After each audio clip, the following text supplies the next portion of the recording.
Hello and welcome to Timely Coffees. My name's Seb, I'm one of the co-founders here, and this is a video that's a little bit different to what we normally put out. And this is a video really about a few things that have been happening at Timely over the last few weeks in terms of the coffee that we've been roasting and sending out to people, and kind of what we expect from the coffees that we are roasting and we're sourcing. And then sometimes some of the challenges that we face as a coffee roasting business, and kind of how we're kind of approaching them and getting around them.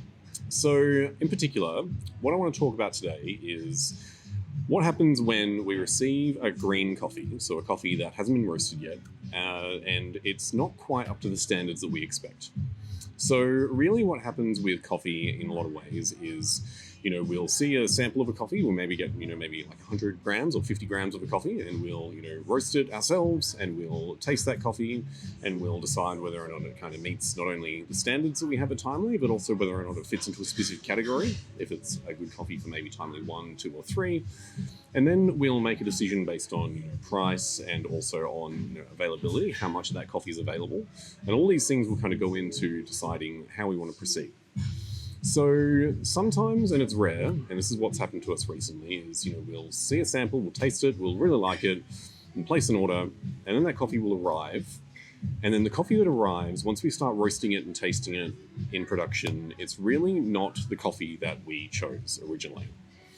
And this can happen for a number of reasons, but it is a bit of a problem in the coffee industry because in this instance, we were buying thousands and thousands of kilos of coffee, but we had to make a decision based on only 100 grams.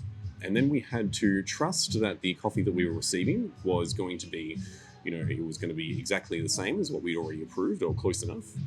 And in this instance, we actually got sent a coffee that was really terrible. It was not really consistent to roast, it tasted really bad, and it had a lot of kind of impurities in it, so kind of rocks throughout the green coffee as well.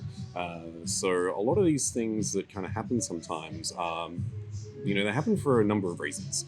Sometimes it's, the importer not being, attentive enough.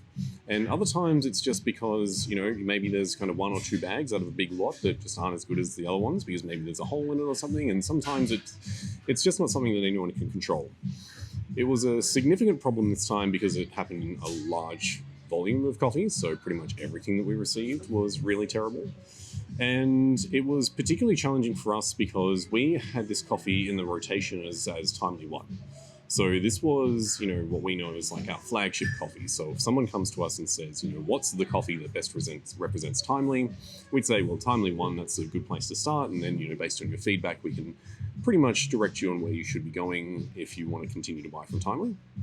And so this was really challenging because we, were putting out a coffee that we really weren't happy with, and we didn't really know until we got a little bit of the way through it and started tasting it more and more.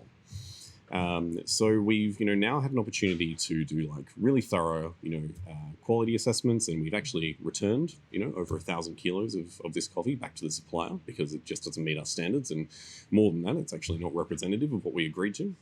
And, we've been able to replace it with other coffees that are, way more delicious. And we're really happy to have been able to address this as soon as we did.